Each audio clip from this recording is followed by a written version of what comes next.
Welcome back to the Castaway Consultants, where we teach future Survivor players how to play the game while criticizing current players. Today, we are looking at Survivor 44, Episode 3, Sneaky Little Snake.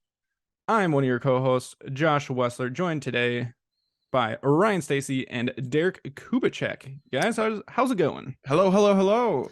Yeah, the episode Dastardly Diminutive Danger Noodle. I don't get that. Shut up, Derek. The sneaky little snake, dastardly diminutive danger noodle. Episode 3, solid episode. There was a lot of terrible gameplay tonight. There was some fun gameplay. Everything pre-Tribal Council was a lot of fun to watch. Yeah. I laughed so hard at, I guess, like Act 2 of this episode. But man, there's a lot of ill-advised moves tonight, especially with the tribe that goes to Tribal Council. That's what I think tonight. I will say the season has kept up with being incredibly entertaining. Yep, very entertaining. I'm having fun. I don't know about you guys. Great time. Having a great time. Yeah, even under the worst of circumstances, if we want to just kind of spoiler alert here. Yep, so spoiler alert if you haven't watched the episode. 3, 2, 1, spoiler alert. There you go. Yeah, Josh is not having a great time with his winner picks here. Off to literally the worst start that you can possibly have. 0 for 2. You literally couldn't do worse. How do you feel? Not great. Not great. This has never happened to me before. I've lost my winner pick right after the first episode. That has happened before, but back to back right away at the beginning of the season. You know what? That's a new one. You love to see it. I'm sure I you do. love to see it. Yeah.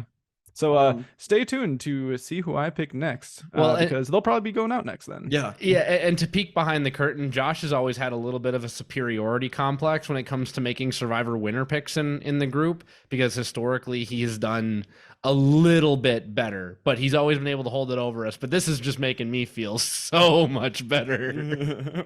I will say Derek has had the highest actual hit rate for winner picks. But I feel like I do a really good job at having winner picks that go deep in the game. Yes. Yeah. I think the unit of measurement is average placement if we're getting really into the details. That I'll take pride in. Well, I think we buried the lead, I guess we didn't bury the lead. The lead was Josh lost his winner pick again. We led with the lead. We led with the lead, as you should always do. Should we jump into this episode? Yeah, let's jump in. Let's do it. All right, so the episode begins over on Tika. We spend very little time on Tika in this episode, and I think this is the only time we're going to talk about them tonight, really. Everyone's trying to smooth things over with Sarah, but she doesn't buy any of it, and I'm like, okay, no, Sarah's like pretending to go along with it, doing well, and then just a little moment, she tells Carson, like, well, because Carson's like, oh, I still really want to work with you and all this stuff, and Sarah's like, well, your word means a little bit less now. Don't say that. Just be like, okay, yeah, I'd love to work with you. I'm with you 100%. Just giving them a little tiny reason to vote you out. Don't do that. That was bad. I know you want to say it and it's what you really feel. It's called lying. Do it. Right. And the more I think about it, Carson is the new number 3 in this alliance. It would behoove him to try and get Carolyn or Jam Jam to go home the next time, assuming nothing happens with like a tribe swap or a merge or anything like that. So, assuming they need to go back as a foursome, he should try to work with Sarah, because otherwise he's next. Yep. He's on the bottom. He's on the outs. So Sarah should be thinking about this and knowing like, hey, if it comes down to it, he should want to go with you optimally. Don't push him away, because he has one more guaranteed safety if you guys lose and you're not in his good graces. Unless you're going to turn the tables on him and knock him out, you need him. And obviously you don't want to make him aware that you're coming for him. So just chill, Sarah. Just a little thing, but that littlest thing could get you out. And I guess a little side note too, just from Carson's perspective, I don't think he's playing as good of a game as he thinks he's playing, just because of the way that Sarah talked about it. Like she immediately, like we kind of know watching on our side, but at least in the game, she said it exactly in confessional. Just, yeah, Carson's a bigger threat than what he leads on. He's just like this smart, nerdy, like young guy, but he's super knowledgeable and he's playing like a 20-year-old. Watch out for him. Yeah, he's playing exactly how I imagine a NASA intern engineer would play. his heart and his brain are out on his sleeve, and maybe do one or the other, but certainly not both. One thing that was really telling for me from the perspective of Carson, because Jam and Carolyn were basically like non-discussions this episode. Carson said he's having a lot of fun and he didn't trust Helen. Okay, but you trust Jam and Carolyn more? I'm sorry if that's what you're trying to sell me. I frankly don't buy it. And that completely came from the idol. When that his assumption was that Helen had the idol, so he's going to be surprised when Carolyn. Oh God, I hope Carolyn takes him out. Well, and what's funny, Carson did tweet about that this week. He said, maybe engineering students should stop trying to psychologically profile people. Yeah. So read into things. So maybe the edit got us, and he's just playing into it, or maybe he really had no idea what he was talking about. Let's move over to Soka. So Franny and Matt are planning on going on a road trip after Survivor. Okay. Things that are important here. This is a little less Billy Garcia now. There's definitely some mutual interest. This is a two-way street here. Yeah. And even if it's not romantic, clearly, strong duo. So everyone else is like, all right, let's take them out. We have an alliance of 4. Yeah, that'll definitely hold for the rest of the episode. As it should. Good, optimal gameplay. This is so good so far. And then we get some really fun stuff. Danny, it turns out he did have the fake coin that looks like a hidden immunity idol, but it's not. And he tears off the bottom half of the note and makes a fake idol. He plants a fake idol out in the jungle brilliantly. He puts the coin back in the birdcage. He plants the key in the jungle. And lo and behold, Matt's going to find it. He's going to get the coin. He thinks he's got the idol. And this is the exact situation. Like, if you're talking about like ideal scenarios, I think this is what the producers were looking for. Yeah, is 100%. this exact one. There's what producers want with knowledge is power that the contestants have never done, and then there's what the producers wanted with the birdcage idol. And this is exactly what they wanted. Because it's fun. It is fun. And I was laughing maniacally, hysterically through this entire And he thought sequence. of it on his own. So Danny sees Matt get the key, and later he's going to confront him in front of Josh, like, yo, what'd you find? And Matt's going to deny it. And later he's going to be like, no, when Josh isn't around, he's going to be like, yeah, no, Danny, I got it. Let's keep it between us. And he's going to tell Josh, he's going to tell Franny. Okay, that part's fine. The thing I don't love is that Danny confronts Matt in front of Josh. He should just be spreading like, yo, I saw Matt get it. Matt's got it. He should just be less confrontational, less of a New Yorker. I agree, because then everybody else knows a secret that Matt doesn't, and it isolates him from the group. Even more. I don't know. I think since it's so early, because this tribe hasn't been to tribal yet, I think that this is a good opportunity for him to kind of suss out, oh, is Matt the type of person that I can trust? Because this is an easy way, since he 100% knows. It's an easy way to see if he's going to lie to him or be truthful to him. So I see it both ways here.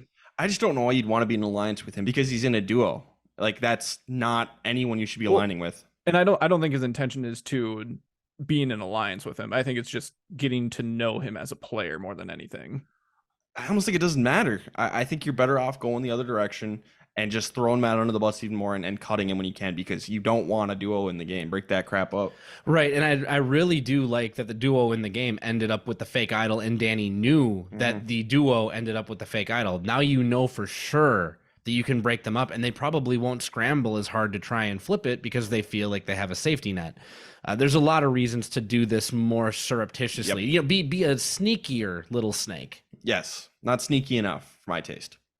I wonder when the right opportunity is going to be to kind of let out the information that this is actually a fake idol. I don't think that's going to come up. Never. I don't think you let it out, because then it's on the table who planted a fake idol in the birdcage.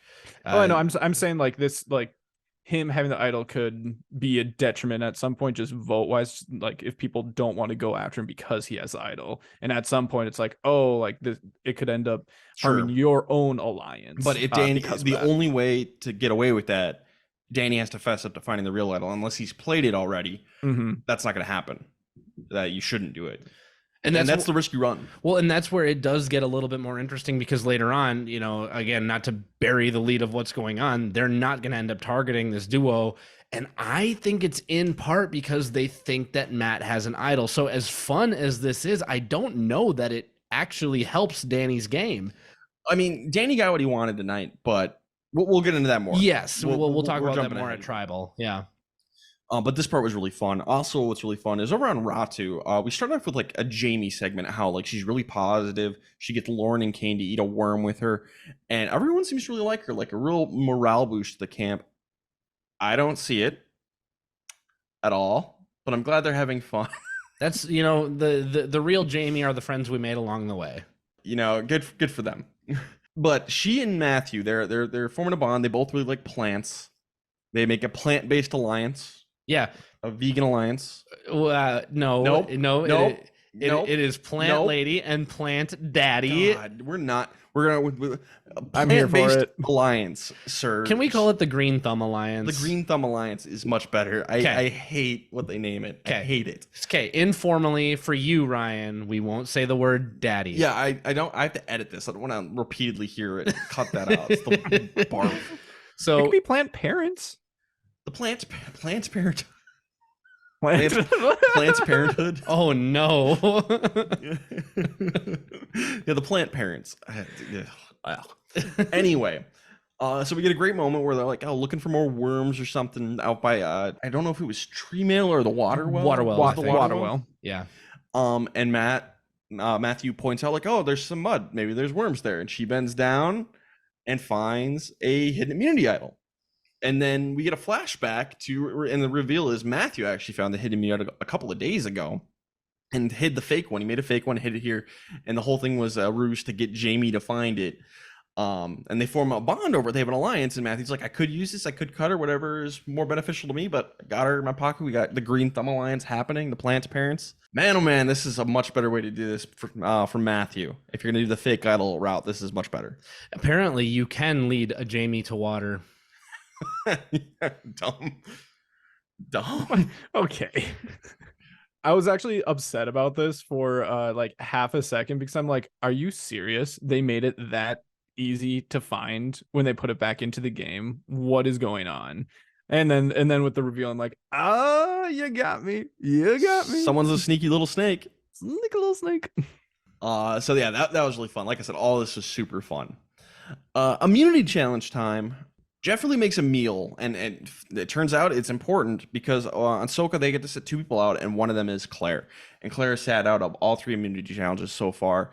And so Jeff likes to rag on the women, especially when they sit out for a lot of challenges on their own. I was getting really like annoyed that he was doing this again, but it turned out to play into the episode a lot. Claire's going to go home tonight, and a lot of it is pointed at like, she doesn't help us in challenges. She sits out on all of them. And I believe we got some questions from the listeners tonight about this topic. Yeah, and actually we got a couple of messages regarding this topic. So shout out to both Natasha and Blake on Twitter for asking about this. But essentially, to sum it up, the question is, what is the strategy or anti-strategy with sitting out, especially consecutive times in the pre-merge? Can this help you or can it hurt you?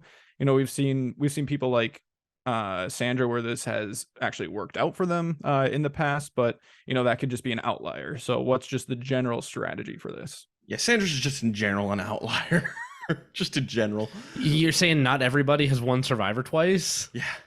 You know, I think one of the more famous examples of this is Abby Maria in Philippines, which we just covered on our Rewind series, the most recent Rewind episode. So check that out. We talked about this in depth. But the difference is with Abby Maria, she actually had a serious injury, like a torn ACL, I think it was. Yep, when we talked about it, it's a torn ACL. So she's injured. Yeah. Good reason. They won every challenge. Abby didn't ever have to worry about it. So if you can sit out every challenge and win them all, that's great.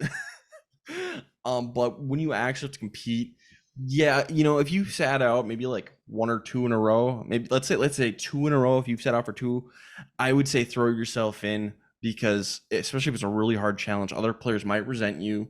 They might it's an easy way to vote someone out. It's a dumb reason to vote someone out, which we'll get into later, but it's an easy like target to paint on someone's back. And I want to go a little bit deeper with that because Soka has not been to Tribal Council yet. And we always talk about on this podcast, until those battle lines are drawn, they are looking for a reason to cut you. Mm-hmm. So I'm not anti sitting out of challenges. And I do think the Abby Maria is, again, maybe not a great comparison because Abby Maria is Abby Maria. Yep. She can't lie. Another outlier. Right. Whereas Claire, you can tell she's cerebral, she's strategic, she's intentional. She just comes across as a very smart, intelligent woman. And we all know what happens to smart, intelligent women early in the game when they allow themselves to be seen as smart, intelligent women. They get voted out, which is really, really irritating. It's a damn shame that Helen and Claire are both gone.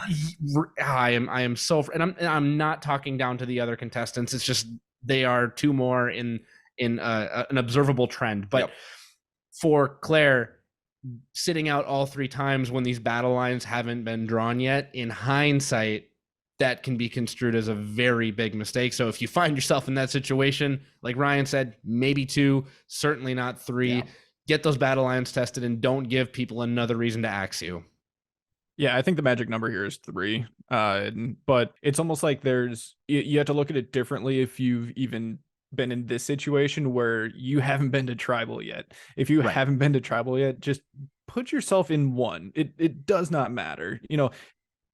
Usually no one is going to sit out of the very first challenge. We had injuries. This isn't going to typically happen. If that's the case, since it's this early in the pre-merge, to go in the very next one, at least until you can get to tribal and get some, alliance lines drawn. And then if you want to sit out 2 or 3, maybe you feel more comfortable doing it that way. Sure. If you, feel it out the best way that you can, but at least this early on, toss yourself in 1. You need to build that social and strategic capital, and before you can get that, you kind of have to prove yourself at least a little bit physically. And I don't want to harp on this much longer, but since we're talking about the challenge sitting out, we don't have to talk about this at tribal. Claire says that she's sitting out because she's putting more trust in her alliance members, more trust in her teammates. I think that is an entirely valid argument to make in her situation. And again, spoiler alert, I think the wrong person went home, but I do think everybody out there should take this as a lesson that, okay, this was feasible and it has been proven to not be a good thing. So it's not a hard no, but it is a soft, but very visible no, don't do this. Yeah. I think this will be a big moment for at least the next little while of Survivor. Like, everybody's gonna be scared of sitting out of challenges. But Ratu's gonna win, and Tika is going to get second, which sends Soka to Tribal Council for the first time. And I was wrong. I thought they would never go to Tribal Council, but here I'm wrong again. And you made it a few episodes, so good for you. Those puzzle challenges. Hey, no, they're not that hard when you can just copy each other. It's fine. So over on Soka, remember that alliance that they made against the showmance earlier? Yeah, Danny and Josh are gonna blow that right up and be like, "Hey, let's vote out Claire." Why? Because she's weak. Why? No, this is so stupid. This is like the easiest vote ever. You split the vote between Matt and Franny. They all know Matt doesn't have a vote. It's fine, but you just split it to be safe. And you can take out Matt, and maybe he'll play his idol, and it'd be hilarious when it's not a real idol. But you take out Matt, boom, gone, easy peasy, lemon squeezy. And I'm not sure why necessarily you want Matt to go. Are you assuming he's got the idol? Everyone's gonna want to take him out. Sure, but if he plays it and then it's not real and there's a tie because it's 5-1, so it'd be 2 Matt, 2 Franny. Okay, yeah. Doesn't matter. I guess whoever's weaker, it doesn't really matter. But everyone is going to want Matt out. I know Danny knows that it's a fake. Nobody else knows it's a fake. So everyone's gonna want Matt out. So you just target Matt. It's easy and done. Sure. Just pick one. You vote out the weakest person who's not in your alliance. Between Matt and Franny, none of them seem to be weaker, but according to the other 3 players, Matt has an idol. You take out Matt. Right. So the key, and we don't know the answer to this, who are Claire and Heidi closer to? Right. And we didn't get enough to know for sure. We did see somewhat of a working relationship between Heidi and Claire, but because Danny and Josh had turned on Claire, Heidi was closer with Danny. Yeah, Heidi says her closest ally is Danny in the episode. Right. So, I mean, this all stems from Danny deciding that Danny and Josh, but it felt like Danny was driving it, that Claire just is no longer valuable to this alliance of 4. Just dumb. So, I don't blame Heidi for this. I blame Danny and Josh for this. I blame all 3 of them. I blame all Joshes for this. That's fair. I think that the idol is having a little bit more impact on this than, and making it less straightforward than what it should be, because it really should just be, an easy one of the duo. Like, it seems like that's straightforward. Everyone, that group of 4 from earlier in the episode, they all know it, but something there caused that to fracture. Claire went to Franny to discuss voting out Matt, and Franny's the one who kind of spills the beans. Is like, hey, how about we go after Josh? And then Matt comes in and is like, hey, yeah, they're coming for you, Claire. And then it turns around, and then they start going after Josh. And Franny picks Josh because they haven't. Both Franny and Heidi say this, that Josh has not discussed strategy with them at all. He's kind of cagey. How about you discuss strategy with people, Josh? Yeah, that's a big knock on Josh, but this turns into a big demerit, in my opinion, for Heidi. Because you can still salvage a working relationship with Claire and Danny because you had an alliance of 4, and you can justify it by saying, we had an alliance of 4, let's get rid of one of the duo. If that's not an option, Josh isn't talking to me. Yep. Why would I go with him?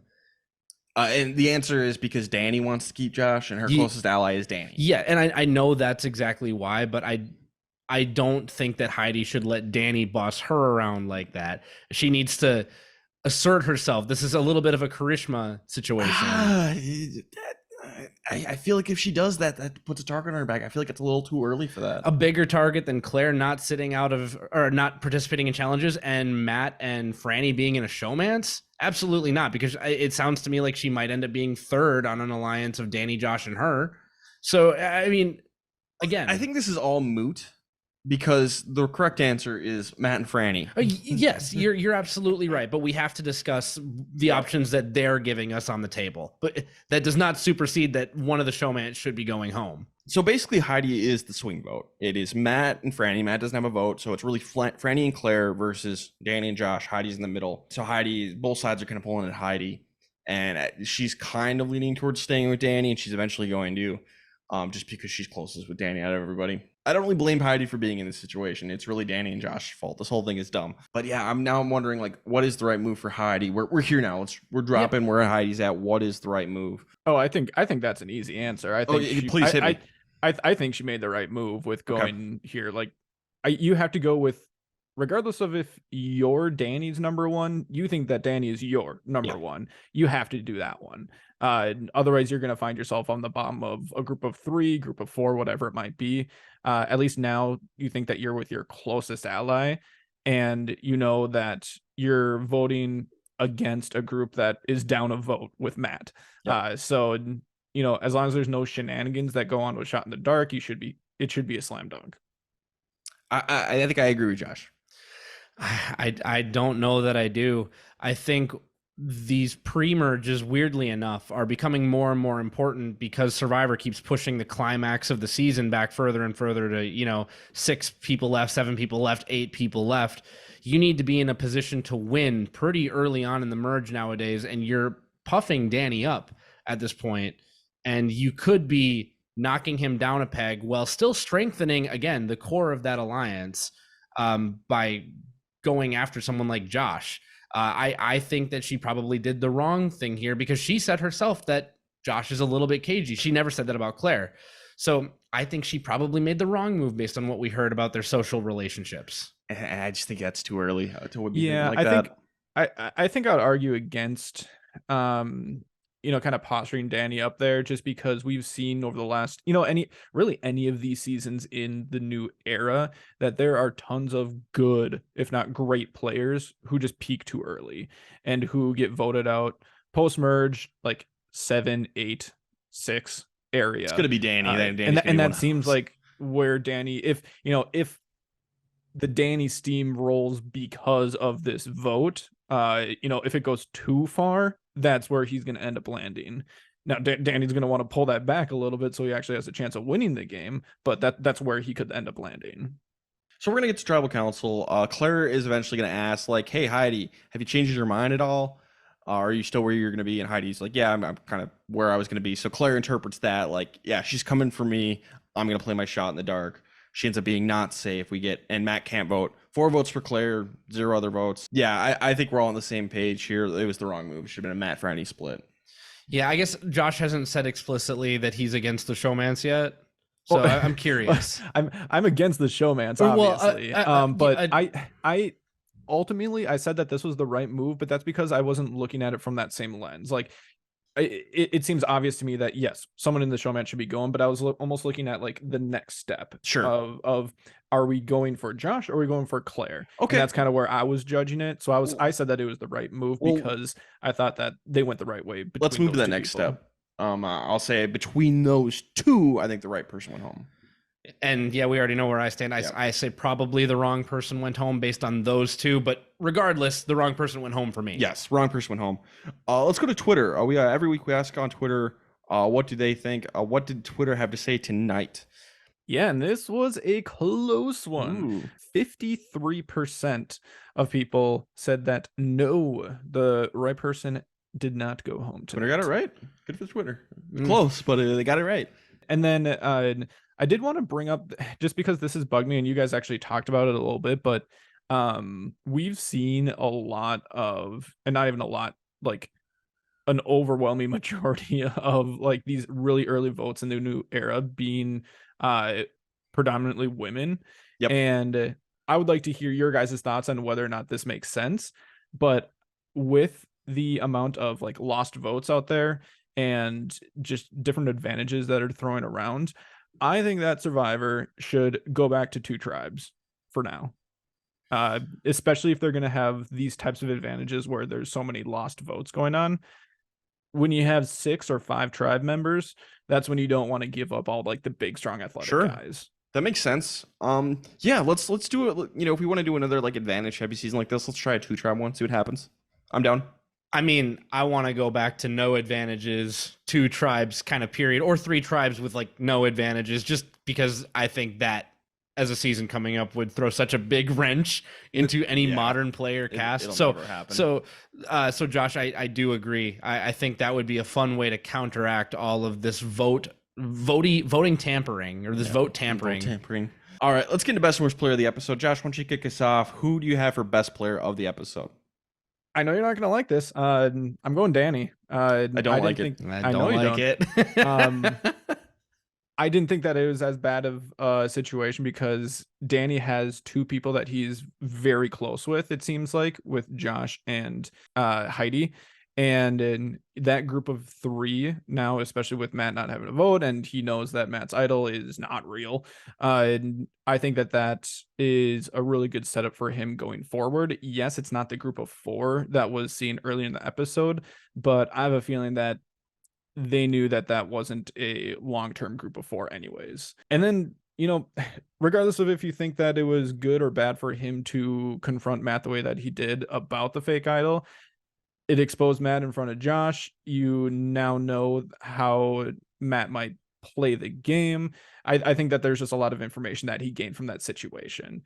Honorable mention to Matthew on the other side with how he conducted everything, but everything with, you know, Danny getting his alliance together here going forward, that kind of just broke the separation between him and Matthew for me. I think he might have shattered his alliance going forward. I strongly disagree with you, Josh. The best player of the episode is Matthew, and it's not close. Yeah, he got Jamie to find the fake idol. He got the real one, and he still has the bond with Jamie. He played this so much better than Danny. It's Matthew by a mile. I'm gonna say something different, but not Danny different. Thank you. I actually had Franny because once Claire got thrown out as a name, Franny's probably like, oh, cool, there's a crack here. I need to create the backup vote now. And whether she meant to or not, by putting Josh's name out there as a target for her, Claire, and Heidi to go after, now nobody is talking about the showmans, the duo anymore. And now it's Claire or Josh. And so on a tribe where battle lines had not yet been drawn, she managed to somehow get her and her voteless tribe mate on the right side of the vote, at least this time around, with some cushion going into the next one. So I gave it to Franny. That's a good pick. I respect that pick a lot. Honorable mention to Franny from me. And I had an honorable mention to Matthew, obviously. Yes. Yeah, I like the Franny. And Ryan, I'm not trying to say that Danny's idol play was better. Like I think that Matthew's was absolutely like cleaner, just in that sort of way. I just think that everything else surrounding it was enough for me. Well, you know, you can be wrong. Yeah, it's fine. I mean, maybe we should just jump to worst player. I'm just saying that group of 3 is gonna run that tribe. Well, let's get a worst player. I know where Derek's gonna go, but it's my turn. You're right. I have Josh. It was, you know, I considered giving it to Danny. I thought like he ended up getting his way, and people still seem to like Danny. Whereas Josh, like he also got his way, but people don't like or trust him. So I think he's just got, you know, I give Danny a little bit more social capital, and plus he managed to he did pull off the fake auto play. I think he could have done it a different and better way significantly, but I'll give him credit for pulling it off and being more well liked as opposed to Josh. So Josh is my worst player of the episode. I'm just going to say maybe hot take. I'm just going to say that it's Danny. And my big thing is I think this was 100% the wrong move. Now, I know that they're on the island and they understand their battle lines maybe better than I do. But based on how I see it, 4 is a bigger number than 3. And now he has possibly shattered some trust on that or painted a bigger target on his back as a result. And he had every ounce of information. He knows that Matt's idol is fake. He knows he needs to break up the duo. He knows that he has an alliance of 4, and he went against Claire anyway. And you know what? If his crafty fake idol play put him into a worse position for it to make the wrong decision, that's on him too. So no matter how I slice it, it was going to be either Heidi, Josh, or Danny. And I think because he had the most information and made the wrong choice, it's got to be Danny. Josh, tell us your worst player of the episode. So going off the board compared to you guys, I went with Matt here, and no, it's not because of the fake idol. So yes, that's gonna end up not being good in the future, but there's no reason for him to not think that it's a real idol. Everything is there. So I'm not gonna blame him for that at all.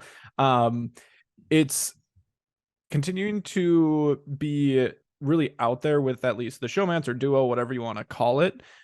We saw that early in the episode with the 4 sitting down by the fire and just watching them. Just we got comments about it this time around. The road trip. Yeah. And after he found the supposed idol, being caught in a lie with Danny and Josh, he just didn't do a good job lying about it. It was very obvious. It was reminiscent of him in episode 1, I think it was, when he was telling his tale about Mystery Adventure Island. Yeah. It just seems like he's not a good liar. So that's strike 2. And then strike 3 is that he did nothing really post challenge to try to sway the vote one way or the other. We saw Franny try to, get the attention away from there, but we didn't see him. Granted, he didn't have a vote. That doesn't matter. And we did see him in at least one conversation. I guess I just would have liked to see him do a little bit more, especially since it's the first vote. I'm certain he did, and it was just caught on the editing room floor. Probably, but we didn't see it. But I'm certain he did. I think that's a fair guess to make. Probably. There's just more that he should be doing, especially since he's down a vote would mean that he should be doing more because he's in more danger. Sure. So you really need to get this alliance set at this first vote going forward. Otherwise, you're going to be in a lot of danger over the next couple of votes. And it just didn't seem like he did. So that's why I gave it to him. All right, let's talk about who's going next. I think there might be a little bit of a mix-up, at least on some of these tribes tonight. Derek, why don't you start us off over on Ratu? So on Ratu, I actually am standing pat with last week. I still have Kane as going.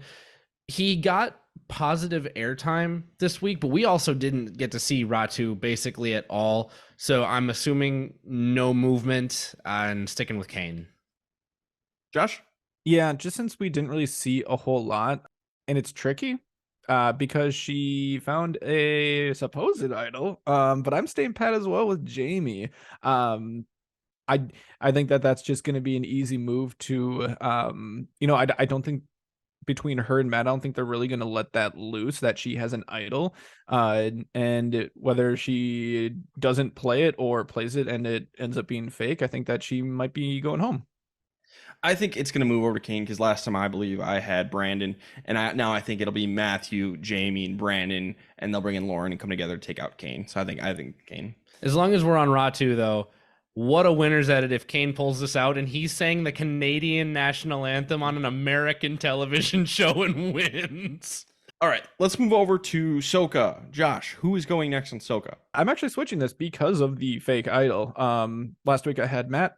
I'm switching it to Franny. I think that they're just going to focus fire on her just because they're being aware of the idol. Take out one of the duo and just march on forward. Yeah, you know what? I kind of forgot that they can't do the split vote anymore. I mean, they could technically, but they don't know Matt lost his second vote as well. So yeah, I'm actually going to switch mine over to Franny as well. Mine's Franny, but I mean, I felt like she was the right move this time, and they still have the numbers 3 against 2. Yep. Not knowing that Matt has lost his second vote. So 3 against 1 in actuality. And I think Danny will just want to keep the fake idol in the game because it's another piece of information that he has that other people don't. Or Heidi and Josh be like, we insist on targeting Franny. Yes. So unless he fesses up, which he shouldn't do. All right. Well, over on Tika, I think it's the same. I think Sarah's next. Mm-hmm. I've got no qualms with that. Rinse, repeat. Yep. All right, let's get into who cannot win the game. Last time and the time before that, we all said Carolyn. Derek, is there any update? I don't have an update as of right now. We didn't get a lot from the 2 tribes that didn't go to tribal, and of the one that did, I still feel like everyone there could theoretically win. I think that Carolyn is still the biggest wild card and the least likely to get there on her own volition. So, Carolyn. Josh? I'm teetering. I'm going to stick with Carolyn, though. I'll let you know. I'm teetering close to Matt here. I've teetered and tottered onto Josh.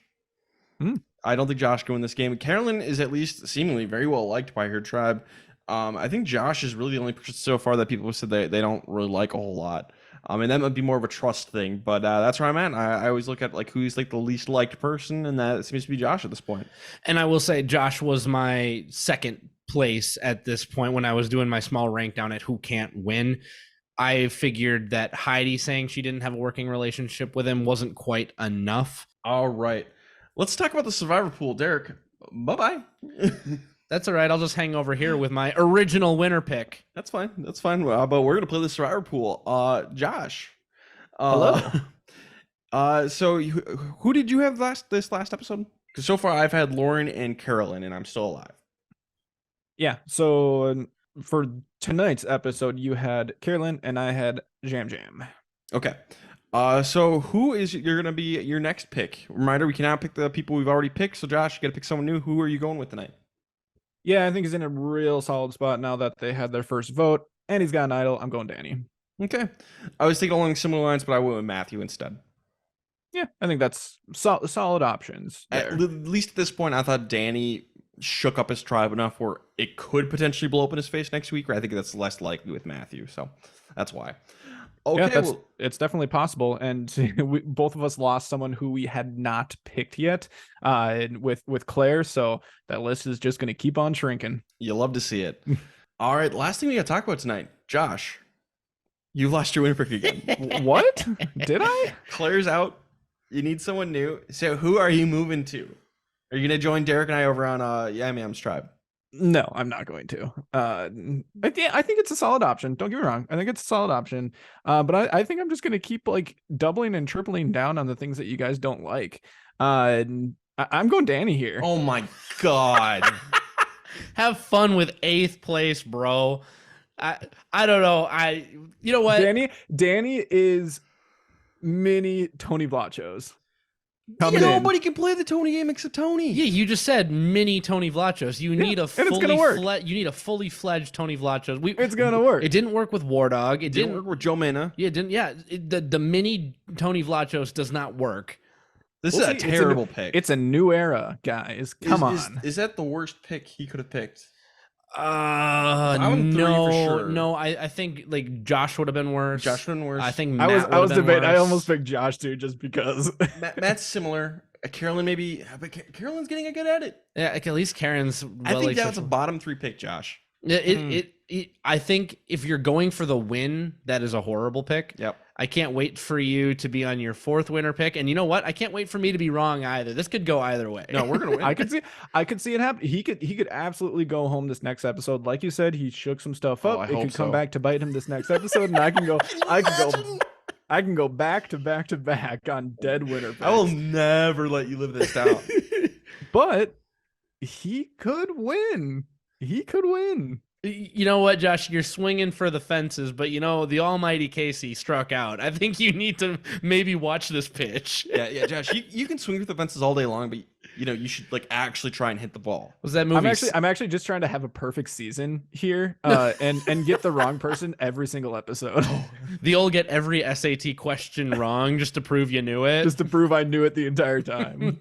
I had my finger on the pulse of this tribe or this game. All right. Well, everyone, don't listen to Josh on anything. No credibility whatsoever. Was there anything else you guys wanted to touch on tonight? I don't usually want to speculate on the next time on Survivors, but we see a boat coming to the beach. I think it's easy to say something like, aha, Spooky Mystery Adventure Island is back, but I'm going to make a bold prediction, and I'm going to say that it is a tribe swap. That'd be nice. I say we're going to do a tribe swap. I could use a tribe swap right now. It's been a minute since we've had one. I based that off of nothing other than my self-written headcanon and what I would love especially with all the fake idols out there. Mm-hmm. Oh yeah, and especially because like Danny, his fake idol that he made, it was a coin. Well, on one of the other tribes, the idol is a coin, so it's like a whole Mexican big old standoff rotating, kind of rotating thing. Could be really fun. I would be down for that. Well, and I think what makes this more interesting are the cages, because if everyone keeps their mouth shut, then nobody will know if any of the other cages have been opened or not. Yep. So it's really interesting. There's my bold prediction. I hope I'm right. That'd be fun. Probably won't be, but there it is. Yeah, probably not. But I'm hoping. hoping. All right. Well, you can follow us on Twitter at Castaway Pod and check us out on TikTok, YouTube, Facebook, MySpace. I don't know about that. Tumblr, MSN Messenger. Yeah, whatever. Old school RuneScape. Some of these, I don't know what these are. I don't know what MSN Messenger is. What else do you guys got? Anything? How do you not know what MSN Messenger is? Ryan didn't have a life in high school. Ryan didn't have internet as a child. But I got nothing else. No. All right, this has been the Castaway Consultants. Got nothing else for you. Good night.